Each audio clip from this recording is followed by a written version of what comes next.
I own this company. I built it with my blood, sweat, and tears for 40 years with my bare hands. Yeah.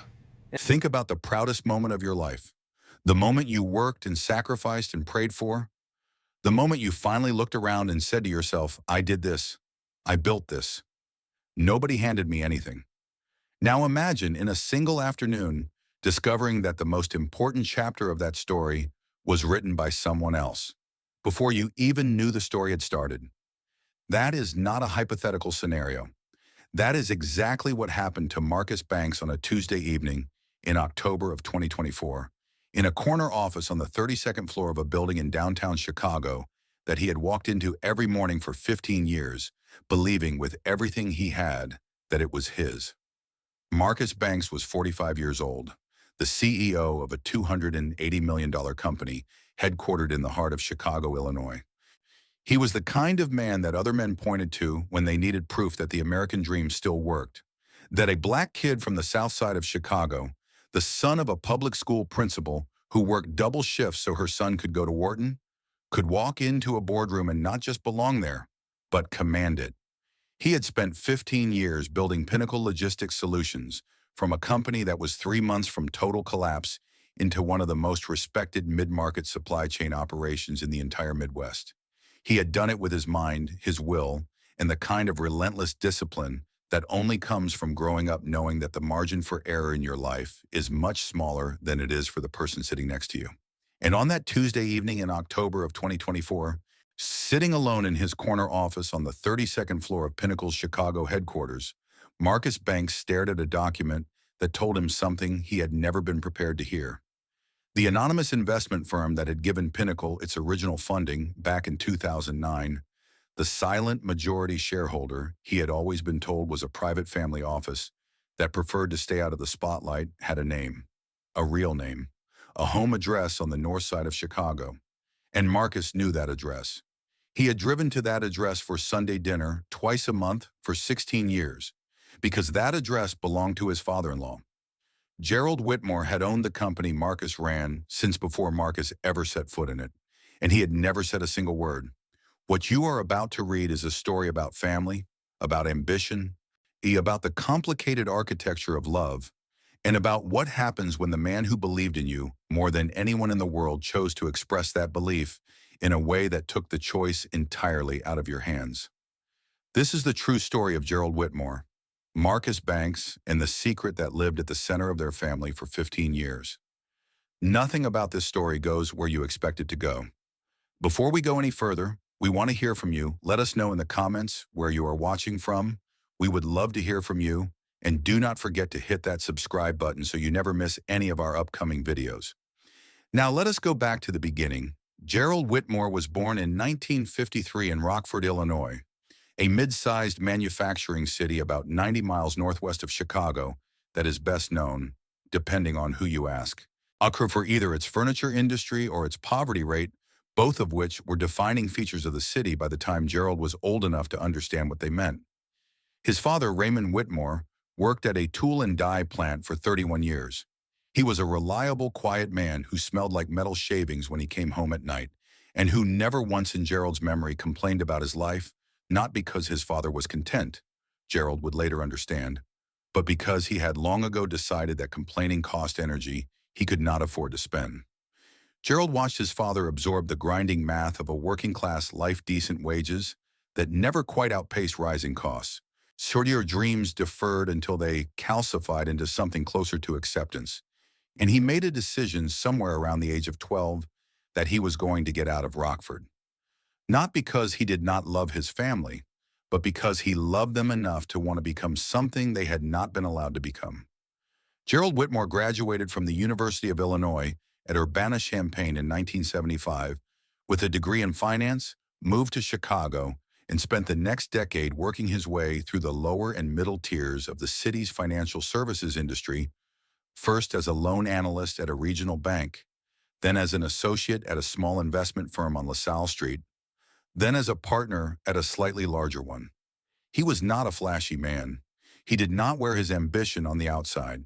He was the kind of person who showed up early, stayed late, read every document completely rather than the skimming for the summary, and had the specific patience of someone who understood that the most important moves in any situation are rarely the most visible ones.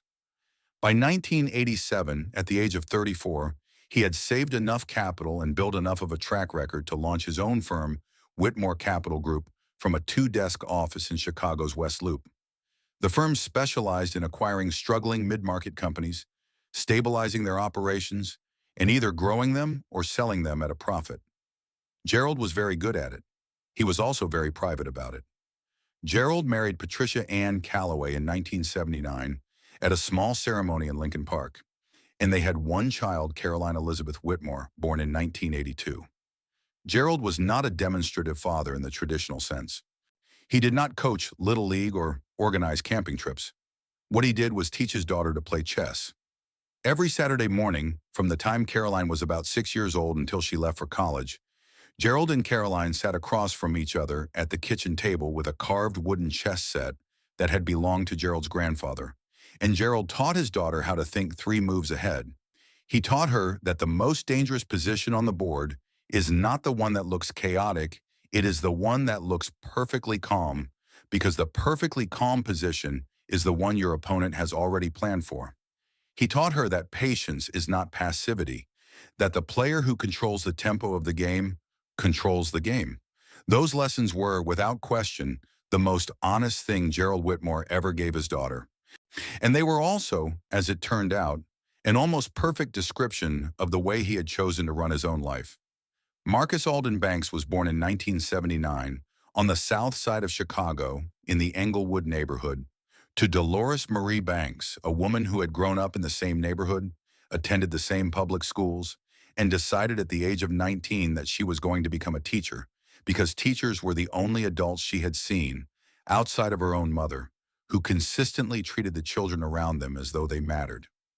Dolores worked for 32 years in the Chicago public school system, eventually rising to principal of an elementary school in Englewood, a Title I school serving one of the most economically distressed communities in the city.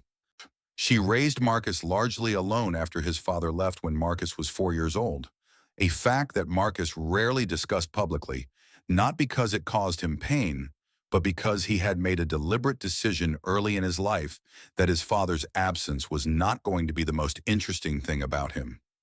What was going to be the most interesting thing about him was what he built in spite of it. Marcus Banks was, by every measurable standard, an exceptional student. He was valedictorian of his high school class, won a full academic scholarship to attend the University of Pennsylvania, and enrolled in the Wharton School of Business, where he graduated in the top 4% of his class in 2001. His mother, Dolores, had told him every single morning before school, from the time he was old enough to understand what the words meant, "You are going to have to be twice as good to get half as far, so be 3 times as good." Marcus had taken that instruction not as a burden, but as a blueprint.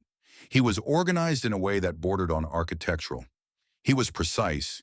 He was thoughtful in a way that sometimes read as guarded, because he had learned early that, in certain rooms, black excellence gets interpreted as arrogance, unless it is accompanied by a very particular kind of calibrated warmth. He had mastered that calibration, and he had walked out of Wharton in 2001 fully expecting that the world was going to meet his credentials with the same respect he had been told they would earn. The world, as it turned out, had other ideas. From 2001 to 2008, Marcus Banks applied to over 60 positions at major consulting firms, investment banks, and corporate strategy offices in Chicago, New York, and Boston. He received callbacks on a fraction of them, and of those he was offered positions at both of them well below the level his classmates with comparable or weaker records were being hired into. He took one of those positions at a mid-sized distribution company in Indianapolis, and he spent 7 years there doing work that he knew was good, that he knew was consequential, and that he knew was invisible in the way that a certain category of good, consequential work tends to be invisible when the person doing it is not who the industry imagined would be doing it. He was not bitter. Bitter was a luxury he could not afford. But he was watching, he was cataloging. And somewhere inside the careful, precise architecture of the life he was building in Indianapolis, he was accumulating a very specific kind of hunger, not for recognition exactly, but for the moment when someone with the power to make a decision would finally look at him and see what was actually there. That moment appeared to arrive in the spring of 2008 when Marcus attended the wedding of his college friend Raymond Okafor in Chicago. It was a warm Saturday in May, the kind of Chicago day that makes you briefly forget the city's winters, and the reception was held at a venue on the lakefront with a view that reminded Marcus, not for the first time, why he had never fully stopped thinking of Chicago as home.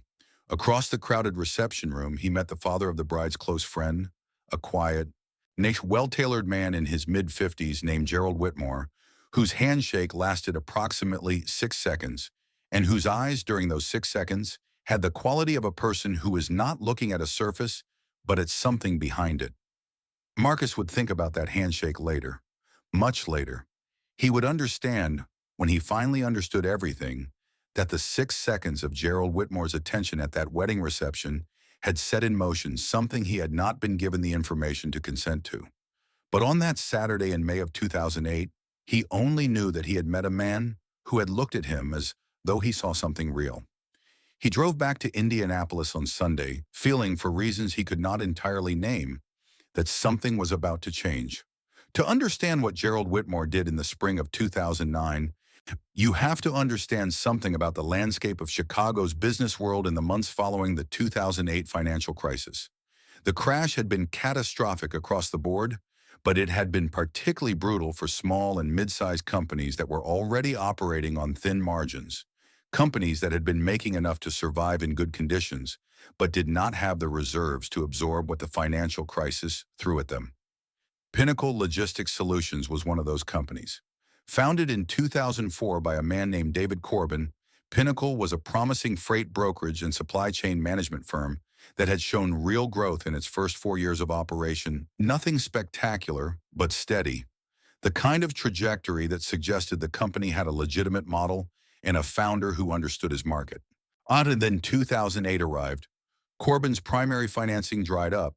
3 of his largest clients froze their contracts.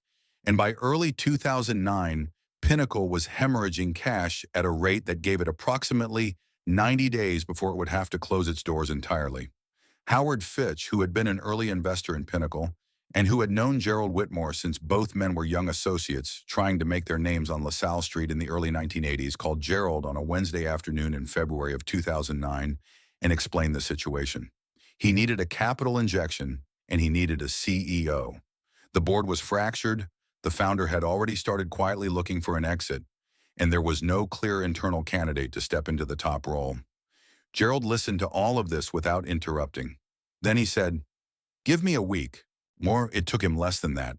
He had been thinking about Marcus Banks since the wedding reception the previous spring, not constantly, but in the way that a chess player thinks about a piece they have noticed but not yet moved, returning to it periodically, reassessing its potential from different angles, waiting for the board position to arrive where the move made sense. Now the board position had arrived. Gerald had spent the better part of 8 months quietly doing what he did professionally, researching. He had obtained Marcus's professional history through channels that were entirely legal and standard in the private equity world, public professional records, references checked through industry contacts, the kind of due diligence any serious investor would conduct on a potential executive hire. And what he found confirmed what the 6-second handshake had suggested. Marcus Banks was the most qualified person he had encountered in years for exactly the kind of challenge that Pinnacle represented. He had 7 years of hands-on supply chain and logistics operational experience. He had the financial training to understand the company's books at a level that would allow him to make genuine, strategic decisions rather than simply delegating to a CFO.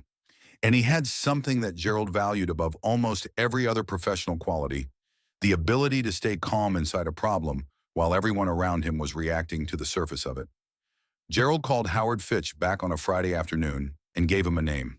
Howard's first reaction was skepticism, not about Marcus's qualifications, which he had not yet researched, but about the optics. Handing the CEO role of a company to your daughter's boyfriend in the middle of a financial crisis, with no public-facing process, was the kind of thing that could create serious governance questions if it ever came to light.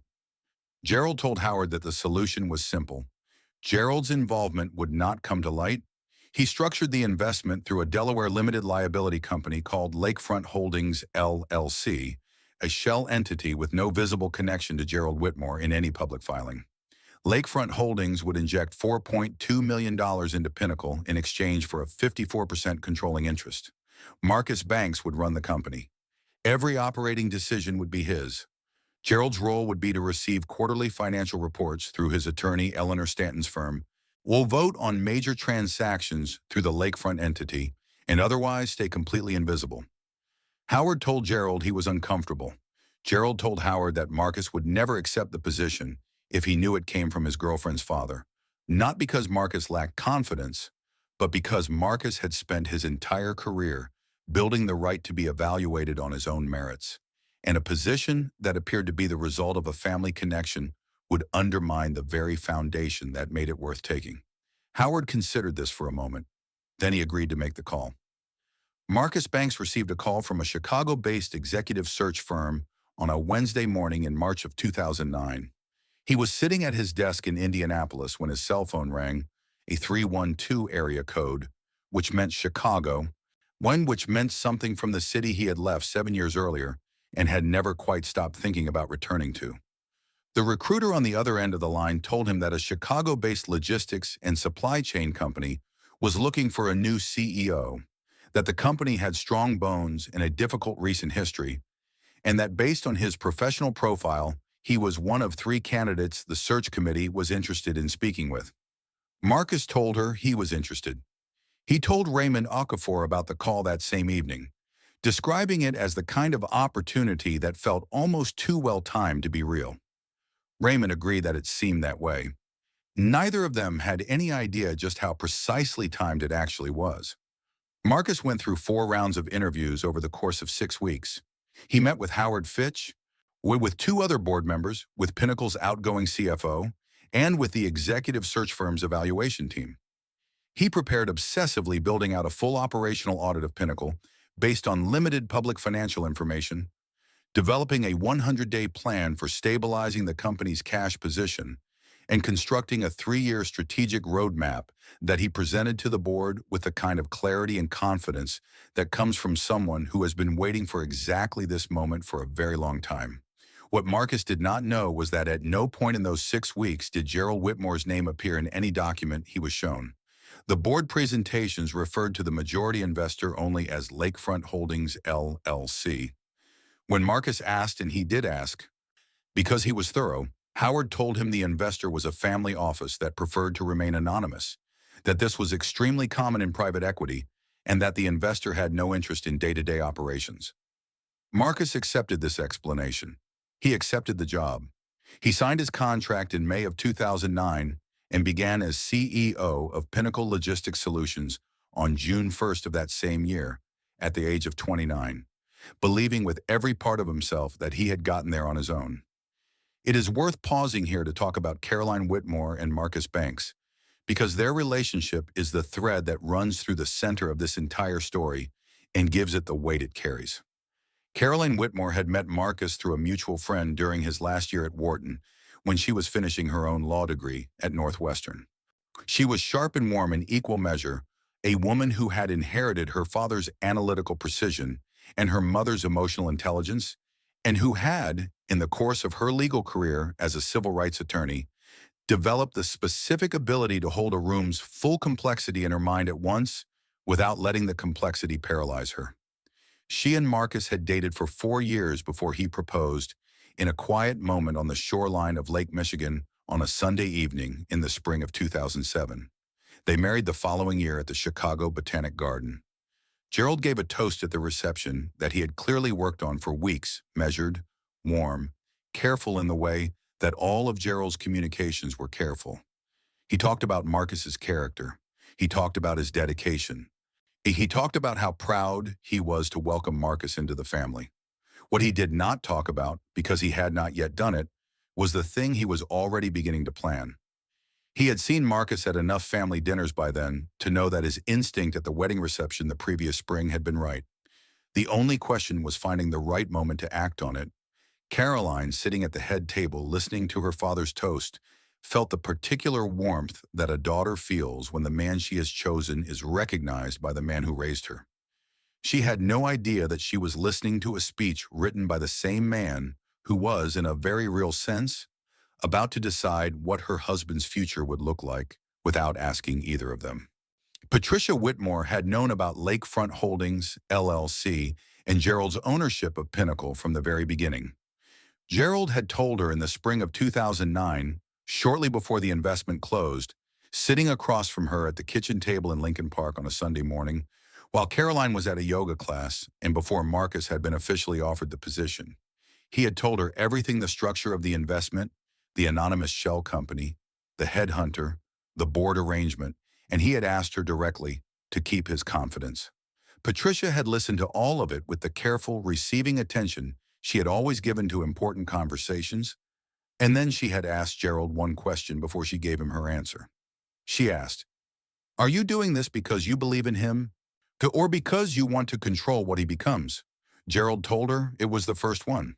Patricia looked at her husband for a long moment, long enough that Gerald later told his estate attorney, Eleanor Stanton, that he had genuinely not been certain she was going to agree, and then she said, "I will keep this, but I want you to understand something. The longer this stays a secret, the heavier it gets. And one day the weight of it is going to be more than this family can carry." Gerald told her he understood.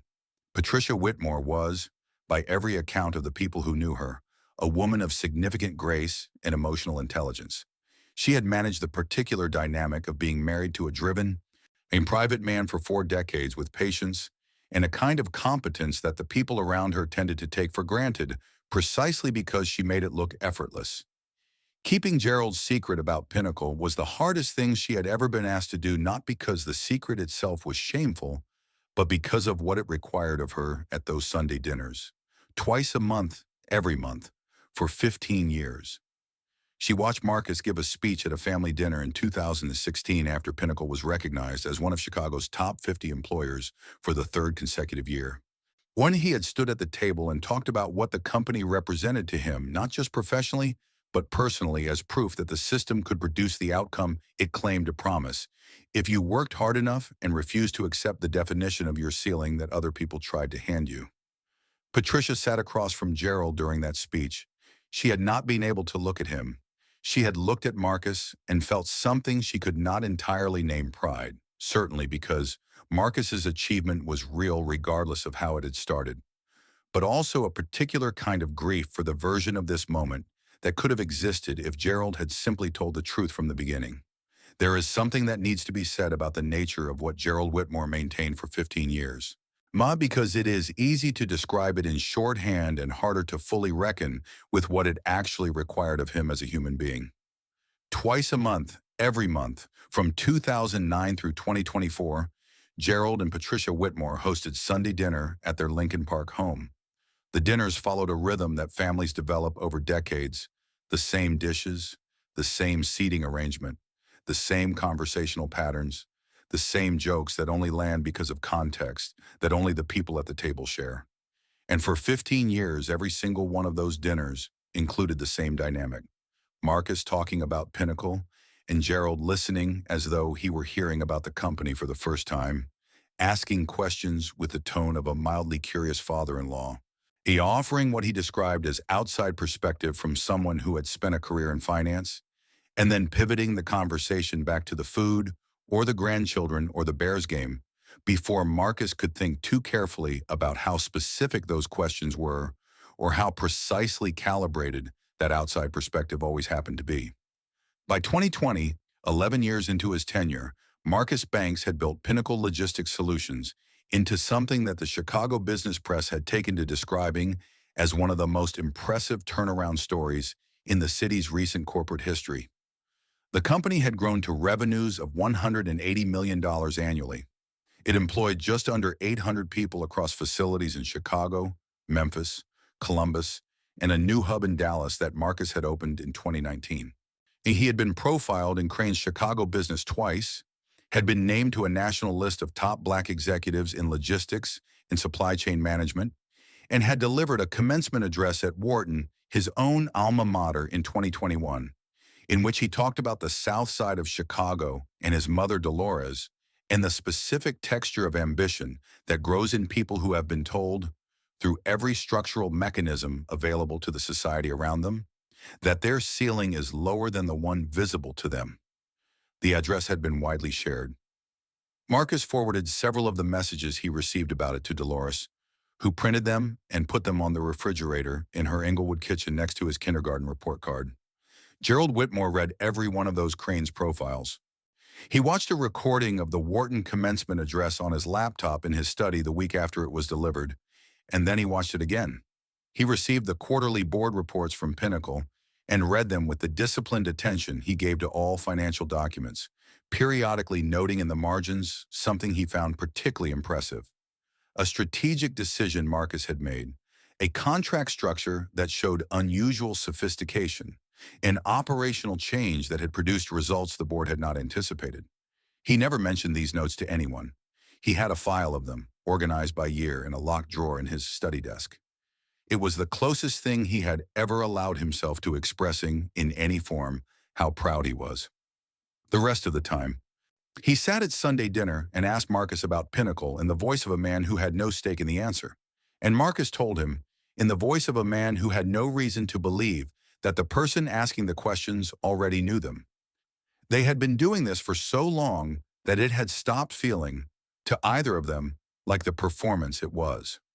Tricia Delacroix had joined Pinnacle's finance team in 2018 as a senior financial analyst with a background in corporate compliance and regulatory reporting. She had grown up in the South Shore neighborhood of Chicago, attended DePaul University on a partial scholarship, and had spent the first part of her career at a mid-sized accounting firm before moving in-house at Pinnacle because she preferred, as she told colleagues, the feeling of belonging to a single organization rather than treating every client as a temporary assignment. She had a particular intolerance for incomplete documentation and a professional instinct that had, in the 6 years since she joined Pinnacle, caught 3 separate compliance issues that would have become significant problems if they had gone unaddressed. She was not looking for anything extraordinary on the morning of October 14th, 2024. She was conducting the routine beneficial ownership audit that a new set of SEC disclosure requirements had made mandatory for companies in Pinnacle's size category, a task so dull that her colleague had offered to buy her lunch if she could get through the whole thing without falling asleep. She made it to 2009, and then she stopped. Lakefront Holdings, LLC, Delaware Incorporated. 54% controlling interest in Pinnacle Logistics Solutions. March 2009. What stopped Tricia was a 2011 amendment to the Lakefront Operating Agreement that listed in a section titled Member Information that had apparently never been updated after the initial formation. The name of the sole beneficial owner of Lakefront Holdings, LLC, Gerald Whitmore. 4722 North Lincoln Park West, Chicago, Illinois. Tricia did not immediately recognize the name. She noted it in her audit log and moved to the next step, cross-referencing the name against the company's current employee roster, its vendor list, its board membership records, and its disclosed related party transaction documentation. Gerald Whitmore appeared on none of these lists. And then because Tricia Delacroix was thorough, which had always been both her professional strength and, on this particular Tuesday, the catalyst for everything that was about to happen, she ran the name through a basic internet search. The third result was a mention in a Crane's Chicago business piece from 2022 about families in Chicago's financial services industry. Buried in that article was a single sentence that made her sit back in her chair. Gerald Whitmore, founder of Whitmore Capital Group, whose daughter Caroline married Pinnacle Logistics Solutions CEO Marcus Banks in 2008, has been a quiet but influential presence in Chicago's private equity community for nearly 4 decades. Tricia read that sentence 3 times. Then she closed the browser tab. Then she opened it again. The sentence was still there. She looked across the open floor plan at the glass-walled corner office where Marcus Banks was sitting at his desk reviewing a contract. She looked at her screen. She looked at the audit log where she had written Gerald Whitmore's name 4 minutes earlier. And then she picked up her phone, walked to the elevator, went downstairs to the lobby, walked outside into the October air on Michigan Avenue, and called Pinnacle's CFO, Daniel Reyes, on his personal cell phone. Daniel listened without interrupting. When she finished, he said, Send me the documents right now. He opened them on his laptop at his kitchen table and read the Schedule A of the Lakefront Holdings operating agreement in the Cranes article, and then he sat with both documents open on his screen for a period of time he later estimated at about 12 minutes, during which he did not move. He was thinking about his legal obligation to disclose material information to the CEO of the company he worked for. He was thinking about the fact that the material information in question was about the CEO's father-in-law. That evening, he called Howard Fitch. Howard Fitch was 72 years old and had been in Chicago's business community for long enough to have seen most varieties of corporate crisis, family dispute, and governance complication that a career of that length tends to accumulate. He had known Gerald Whitmore for nearly 40 years. He was the person Gerald had called first when he decided to structure the Pinnacle investment through Lakefront in 2009. He was the person who had interviewed Marcus Banks and offered him the CEO position, and he was the person who had, for 15 years, carried the specific knowledge that the majority shareholder of the company he chaired was the father-in-law of the CEO, a knowledge he had rationalized in the early years as a structural detail with no practical significance, and that he had rationalized less and less successfully as the years went by and governance regulations became more demanding. When Daniel Reyes called him, Howard listened with the stillness of a man who is not surprised by the content of the news, but is acutely aware that the moment he has been quietly dreading has arrived. He told Daniel to call a special board session for the following morning. He told Daniel that no one was to speak to Marcus about this until the board had met. And then he called Gerald Whitmore. Gerald had known, one in the abstract way that people know things they prefer not to examine too directly, that this call was coming eventually. His attorney, Eleanor Stanton, had flagged to him in early 2024 that Pinnacle's crossing of the relevant revenue threshold would likely trigger a comprehensive ownership audit before the end of the fiscal year. Eleanor had told him that his options were to voluntarily disclose his ownership to Marcus before the audit found it, or to wait and have it discovered. She had also told him, with the professional directness that had made her Gerald's trusted counsel for 25 years, that the second option was significantly worse for every relationship involved than the first. Gerald had told Eleanor he would handle it. He had said the same thing every time the subject had come up in the previous 18 months. When Howard Fitch called on the evening of October 14, 2024, and told him that a compliance analyst had found the Lakefront filing and traced it to his name, and that the board was convening the following morning to determine how to proceed, Gerald heard in Howard's voice the heavy finality of a consequence that has been deferred for so long that its arrival feels almost like a relief. He told Howard, "I will talk to Marcus personally. This should come from me." Howard told him he had 48 hours before the board's legal obligation triggered regardless. Gerald said that was more than enough time. It would not be. Raymond Okafor had been Marcus Banks's closest friend since their freshman year at Penn, when they had been randomly assigned as roommates in a dormitory on the edge of campus. Raymond had gone on to law school at Northwestern after Penn, had returned to Chicago, and had built a successful corporate law practice over the following 2 decades. He was not Marcus's attorney. The two had made a deliberate decision years ago to keep their professional and personal lives cleanly separated. But Raymond had professional contacts across Chicago's corporate legal world, and one of those contacts had heard through a chain of exactly 2 conversations that something significant had surfaced in a Pinnacle compliance audit and that the board was convening an emergency session. Raymond did not have specifics, but he had enough to be worried. He spent most of October 15th making careful calls to the edges of his network, trying to get a clearer picture of what had been found. By 9 o'clock that evening, he had pieced together enough to know that he needed to call Marcus before the board meeting the following morning gave someone else the opportunity to shape the narrative first. Marcus Banks was still in his office at 9:47 on the evening of October 15th, working through a contract review on the Dallas Hub's new client agreement, when his personal cell phone buzzed with a call from Raymond. Marcus answered on the second ring. Raymond said, "Marcus, I need you to listen to me very carefully. Do not say anything until I am finished." And then he told Marcus everything he had been able to piece together. He was careful to be clear about what he knew and what he was inferring. He told Marcus that his information was incomplete and that he was not certain of every detail. And then he told him the detail he was most certain of, that the beneficial owner of Lakefront Holdings, LLC, the anonymous majority investor Marcus had been told was a private family office, appeared to be Gerald Whitmore of Lincoln Park, Chicago. Marcus did not respond immediately. Raymond waited. The silence on the line lasted long enough that Raymond said, "Marcus, are you still there?" And Marcus said, in a voice so quiet that Raymond had to press the phone harder against his ear, "I am here. I am just trying to figure out what is true." Raymond said, "I know. I am so sorry." Marcus said, "Do not be sorry yet. I need to think." And then he said he would call Raymond back, and he ended the call. What goes through a person's mind in a moment like that? A moment when the foundational story of your own life is suddenly in question is not what you might expect. It is not typically an explosion of emotion. The explosion comes later. What comes first, for people who have been trained by necessity to stay functional inside difficult situations, is a kind of accelerated, almost clinical assessment of the information available.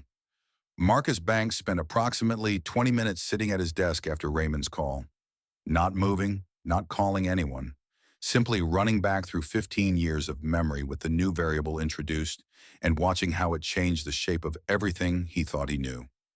He thought about the headhunter's call in 2009, which he had always described as a piece of perfect timing that he had been too experienced to call luck, but too superstitious to fully examine.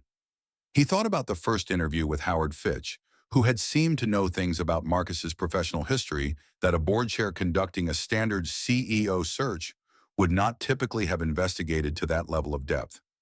He thought about every Sunday dinner where Gerald had asked him a question about Pinnacle that Marcus had answered while Gerald sat across from him with an expression of polite curiosity that Marcus now understood. Looking back at it with different information was not curiosity at all. Then Marcus stood. He walked to the window. He looked out over the lights of Chicago, the same lights he had looked at 15 years ago, and promised himself out loud, back in this same office on his first evening as CEO, that he was going to make something here that nobody could take from him. He looked at those lights for a long time. Then he called Raymond back and told him to pull every public record available on Lakefront Holdings, LLC. Then he drove home. Caroline Banks knew something was wrong the moment Marcus walked through the door at 11:15 that night. Not because he said anything he did not. She knew because of something much smaller and much harder to articulate, the specific quality of the silence that surrounded him, which was different from the silence of a man who was tired, different from any silence she had been familiar with in 16 years of marriage. It was the silence of a man who was holding something so heavy that the effort of holding it had altered the entire atmosphere around him. She made them both tea. She sat across from him at the kitchen table. She did not ask any more questions. She waited. Marcus drank his tea. He told her he had some things to work through. He kissed her on the forehead. He went to bed, and he lay in the dark next to the woman he loved and stared at the ceiling and did not sleep for a single minute of the night. Marcus Banks arrived at Pinnacle's offices at 5:45 in the morning on October 16th, 2.5 hours before any other senior executive typically arrived. He had not slept. He pulled the beneficial ownership audit himself, found Tricia Delacroix's working files. She located the Lakefront Holdings operating agreement in its 2011 amendment and read Schedule A, Gerald Whitmore, 4722 North Lincoln Park West. He read it once. He set the document on his desk. Then he requested from his EA the complete archive of every board presentation, investor communication, legal document, and financial report connected to the Lakefront Holdings investment from 2009 to the present. The archive contained 412 documents. Marcus began reading them at 6:15 in the morning. What he found over the following 6 hours was simultaneously clarifying and devastating, because what he found was this. Gerald Whitmore had kept every single promise he had apparently made to Howard Fitch in 2009 about the terms of his involvement. And there was not a single document in 412 pages that showed Gerald exercising operational influence over any decision Marcus had made. The approval votes on major transactions showed Lakefront voting alongside the board in every instance. Gerald had not driven outcomes. He had not protected Marcus from bad board decisions.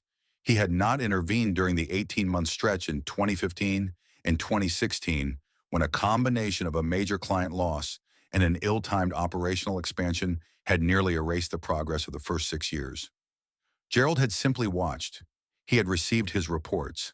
He had voted as a passive investor votes, and he had said absolutely nothing to Marcus at Sunday dinner about any of it.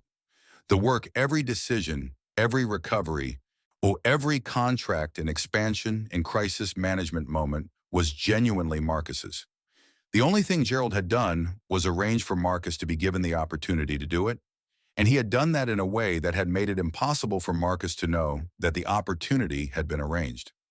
Marcus called Raymond at 12:17 that afternoon and asked him to come to Pinnacle immediately. Raymond arrived at 1 o'clock, and Marcus walked him through everything he had found. Raymond walked Marcus through the legal landscape with the disciplined clarity of a corporate attorney reviewing a complex transaction. He told Marcus that Gerald had not committed fraud in the traditional legal sense. He had structured his investment through a legal entity, a standard and widely used practice in private equity, and he had not disclosed the entity's beneficial ownership to Marcus. But there was no legal instrument that would have required him to do so at the time the investment was made. The new SEC disclosure regulations that had triggered Trisha's audit were prospective in their application, not retroactive. Legally, Gerald's exposure was manageable. What was not manageable, legally or otherwise, was the board's obligation going forward to ensure full disclosure. Raymond told Marcus, "From a legal standpoint, you are in the strongest possible position right now. You have done nothing wrong. The company has done nothing wrong. But that does not mean the conversation you are about to have with him is not the most important conversation of your life." Marcus said, "I know." Raymond said, "What do you want from it?" Marcus thought about that for a long time before he answered.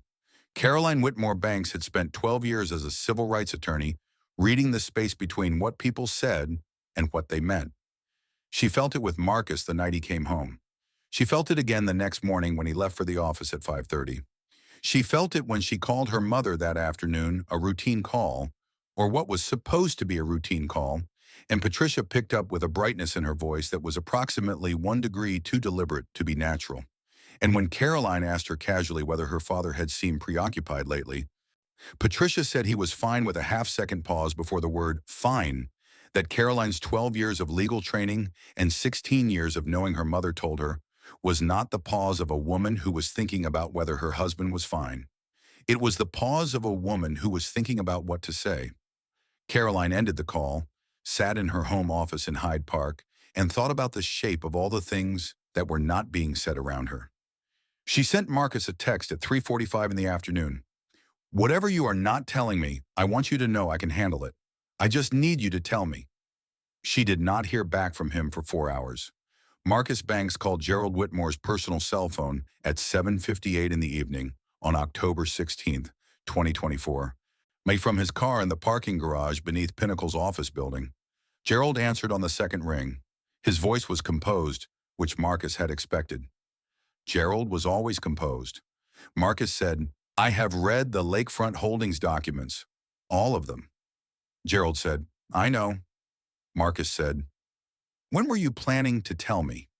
It was not a question. It had the grammatical structure of a question, but the weight of an indictment. Gerald said, "I was going to call you this week.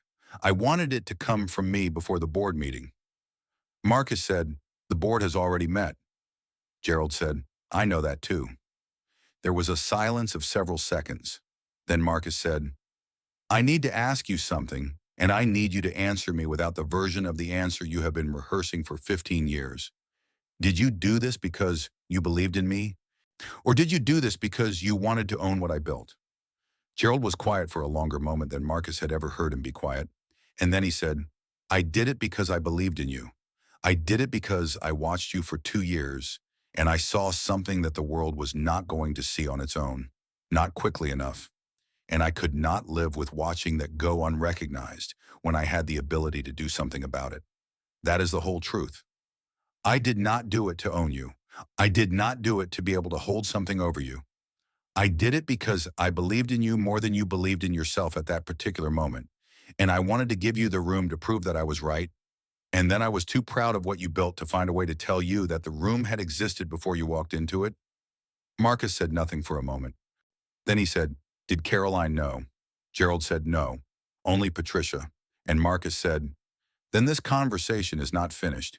It is just moving somewhere else." And he ended the call. Gerald Whitmore sat in his study for a long time after the call ended. He looked at the chess set on his desk, the one he had played on with Caroline when she was 9 years old. He had spent a lifetime making the moves nobody else saw, and for the first time, he could not see the next one. Caroline Whitmore Banks drove to her parents' house in Lincoln Park at 8:30 the following morning, a Saturday.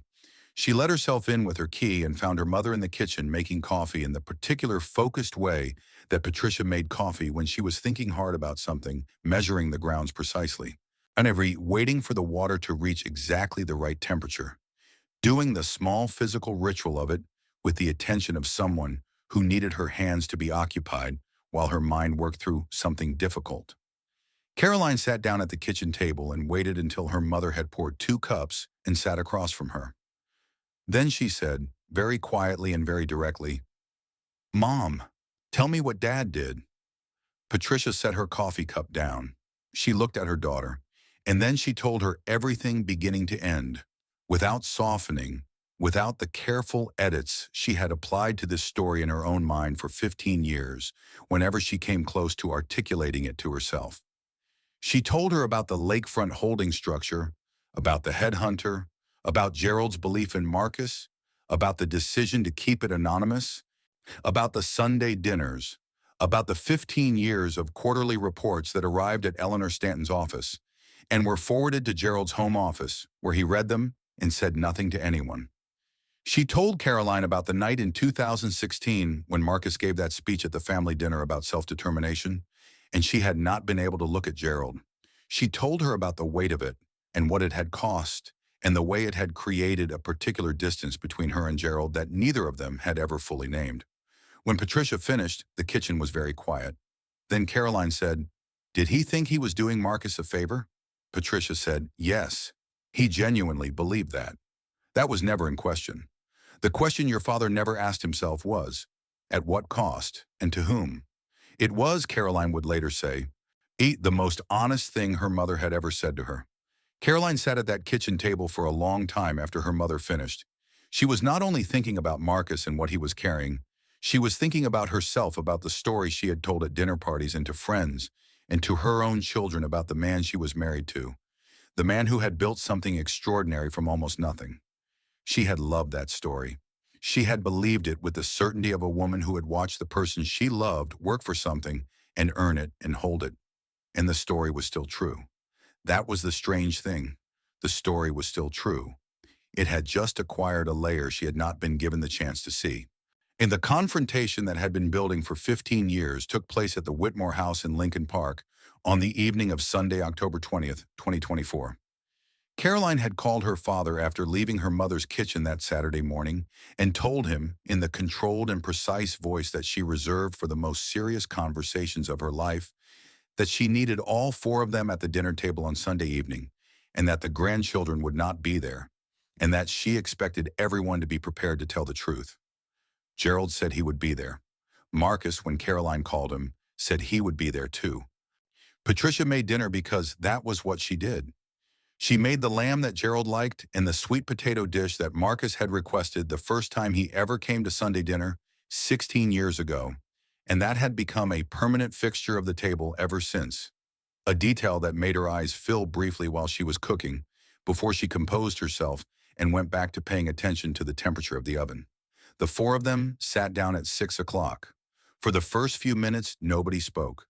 Then Marcus looked at Gerald across the length of the table and said, quietly and without anger, "I want to understand something before I decide what I think about any of this.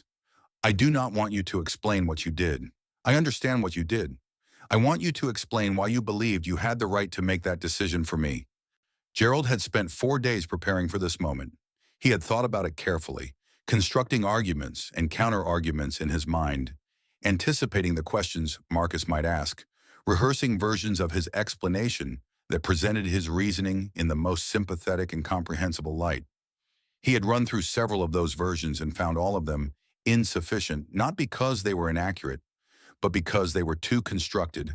And the thing that Marcus Banks had always been able to detect in every boardroom and every negotiation of his professional life was the difference between a presentation and the truth. So when Marcus asked his question, the rehearsed answers simply did not arrive. What came out instead was simpler and rawer and more honest than anything he had planned to say. Yet he said, because I watched you for 2 years, and I knew with the same certainty I have ever known anything in my professional life, that you were the right person for that company.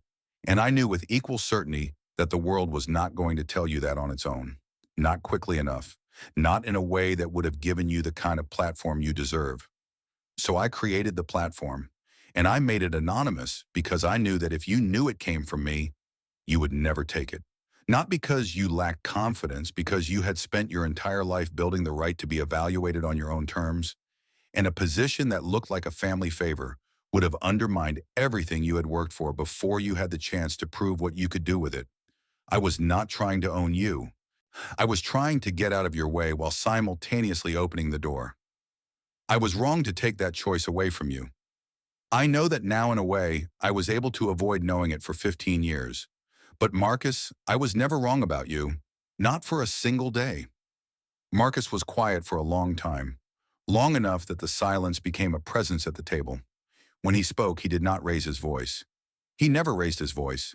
He said, for 15 years, you sat at this table and you listened to me talk about what I was building.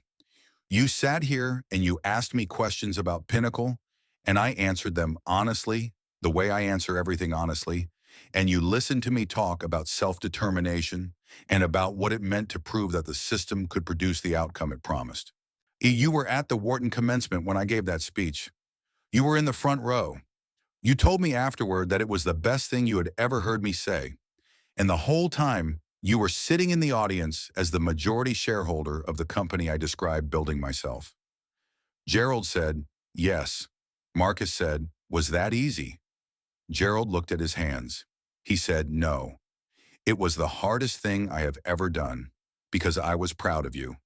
And there was no version of the truth that let me tell you why. Caroline, who had been listening in silence, set down her glass. She said, I want to ask you something, and I need you to answer me as my father, not as an investor. Did you ever, at any point in 15 years, use that ownership stake to influence any decision at Pinnacle? Did you ever protect Marcus? Did you ever steer a board vote? Did you ever make anything easier for him than it would have been otherwise? Gerald did not hesitate. He said, no, never.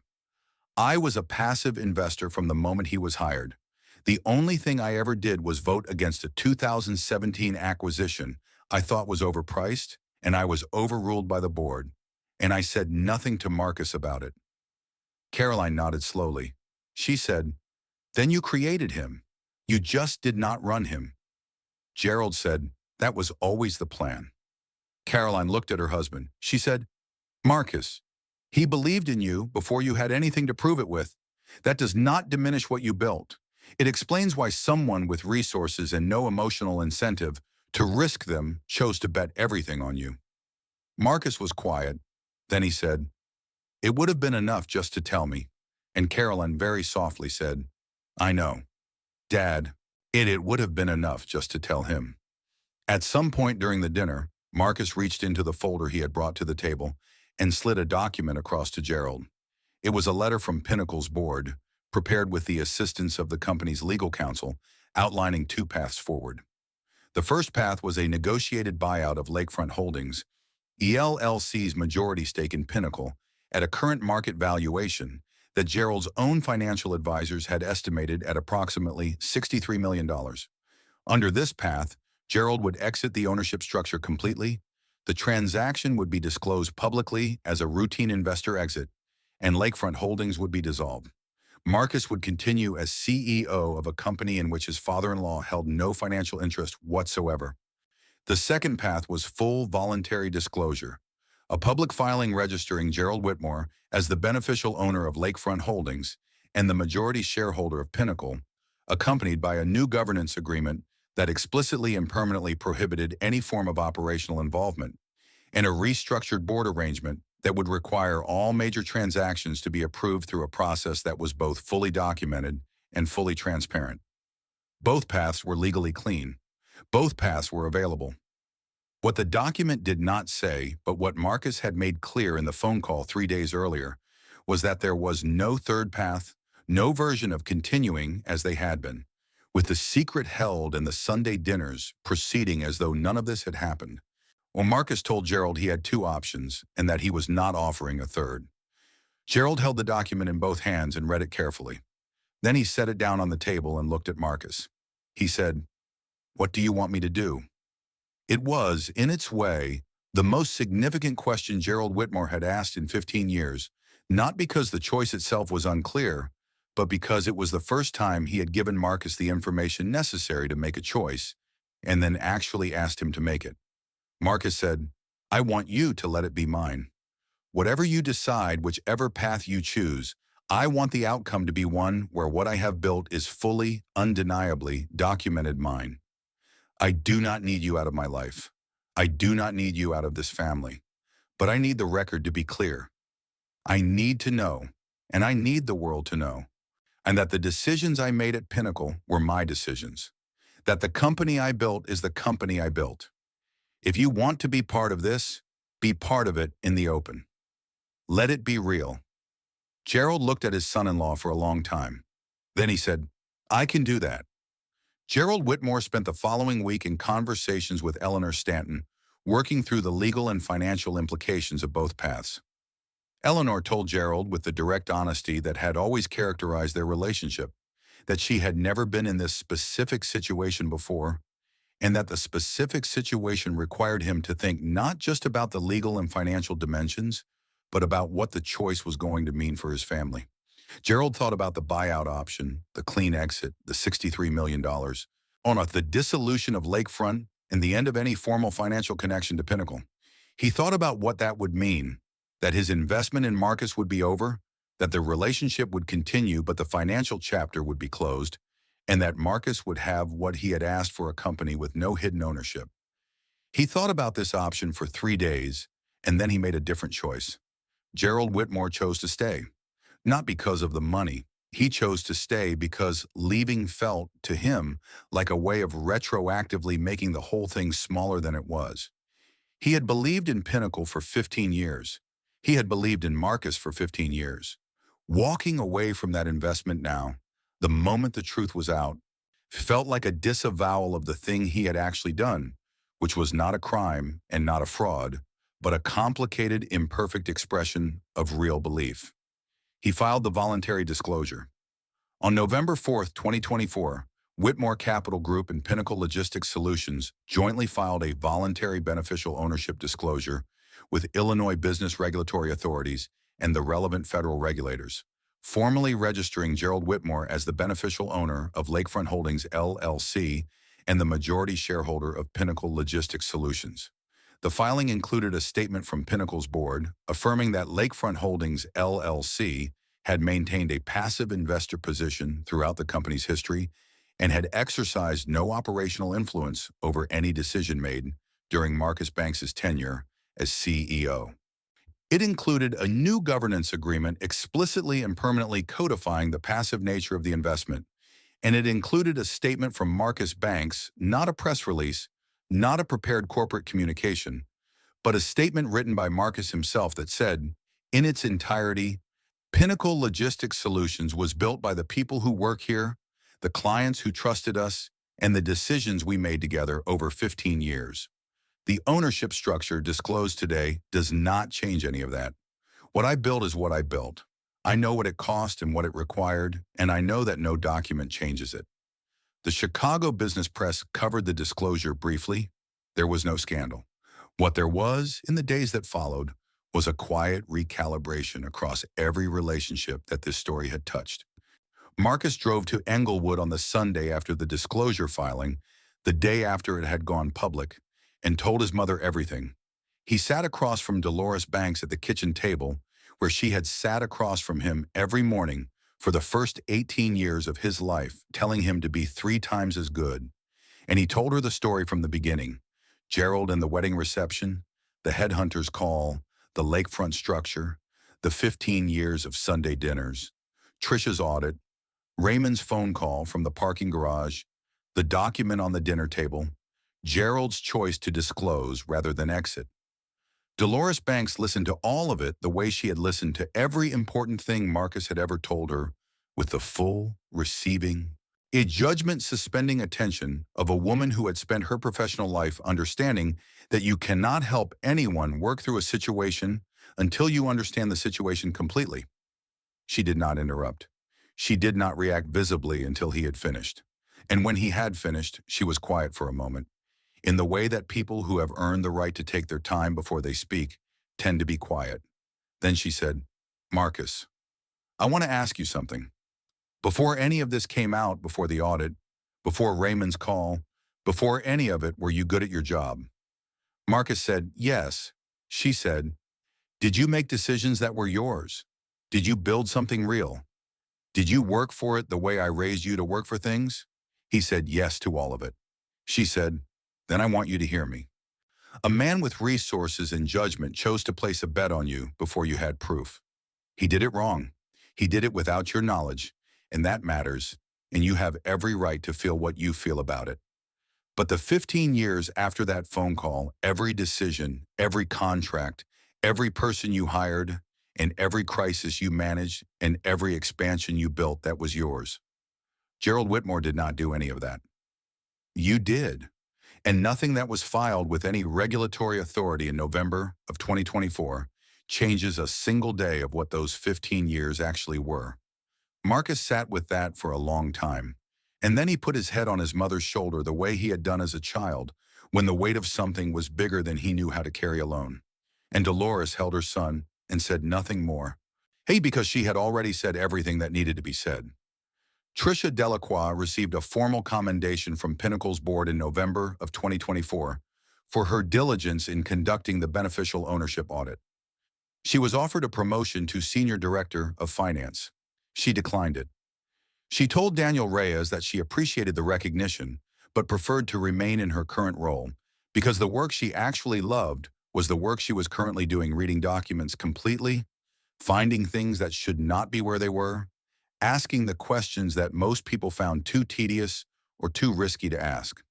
She later said, in a conversation with a colleague, that she had spent a lot of time after finding the lakefront filing asking herself whether she should have brought the finding to someone else and let them deal with it, and whether the layers of personal and family complication around it made it something she should have handled differently. She had concluded, after genuine reflection, that the answer was no. Her job was to read the documents and report what she found. The rest of it belonged to the people whose names were in the documents. Raymond Okafor told Marcus, in the weeks following the disclosure, that making that call from the parking garage on Michigan Avenue had been one of the 3 hardest things he had done in his life. He told Marcus that he had spent the entire drive to the garage debating whether the call was his to make.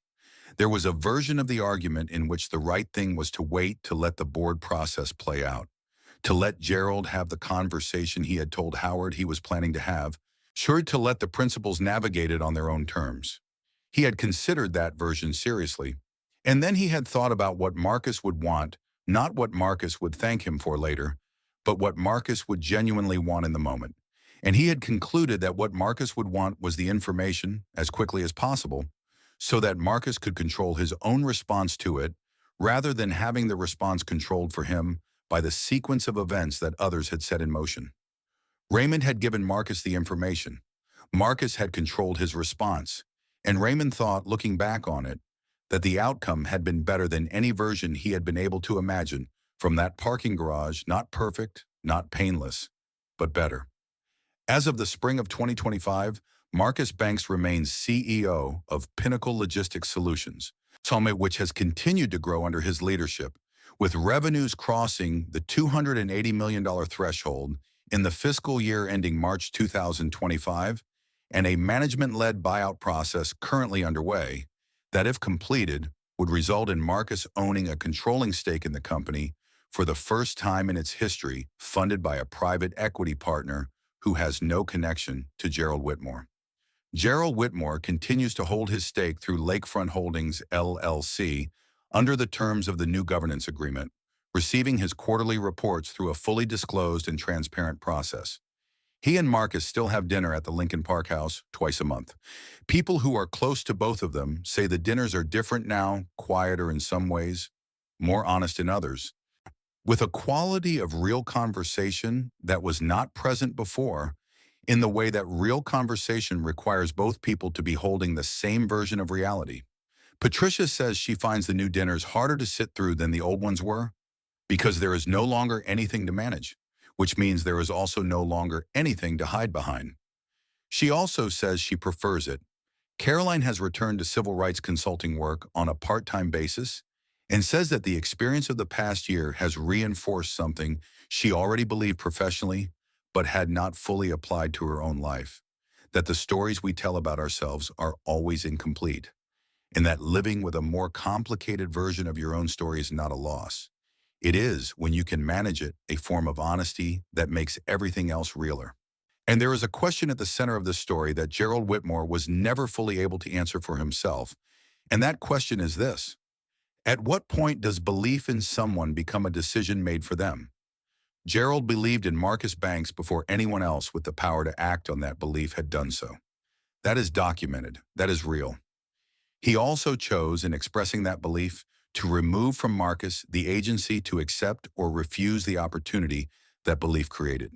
He chose over and over again for 15 years to maintain a fiction that allowed Marcus to build something extraordinary while simultaneously denying Marcus the full truth about the ground he was building on. And he told himself for 15 years that this was love. And it was. It was also something else. And it was the specific kind of control that disguises itself as care so completely that the person exercising it can almost always convince themselves that the distinction does not exist. Dolores Banks said it most clearly, sitting at her kitchen table in Englewood the day after the disclosure. Gerald Whitmore saw something real in my son. He just should have said so. That is the only mistake in the whole story. Everything else was love, done wrong. If someone you trusted completely arranged the most important opportunity of your life, arranged it because they believed in you, because they saw something in you that the world had not yet recognized, because they knew you would never accept it if you knew it came from them, and you did not find out until 15 years later, what would you do? Would you be able to separate the gift from the deception? Would you be able to hold both things at once, the love and the wrong, without letting one erase the other? We genuinely do not know the answer, and we think that not knowing is the most honest thing we can say about this story. Leave your thoughts in the comments. We read every single one of them. And if this story moved you, if it made you think about the people in your life who have believed in you and how they express that belief and what it cost them and what it cost you, please share it with someone who needs to hear it. Before we close out, we want to say thank you for spending your time with this story. Stories like this one exist because real families went through real things, and they deserve to be told with the care and honesty they require. Let us know in the comments where you are watching from. We would love to hear from you, and do not forget to hit that subscribe button so you never miss any of our upcoming videos.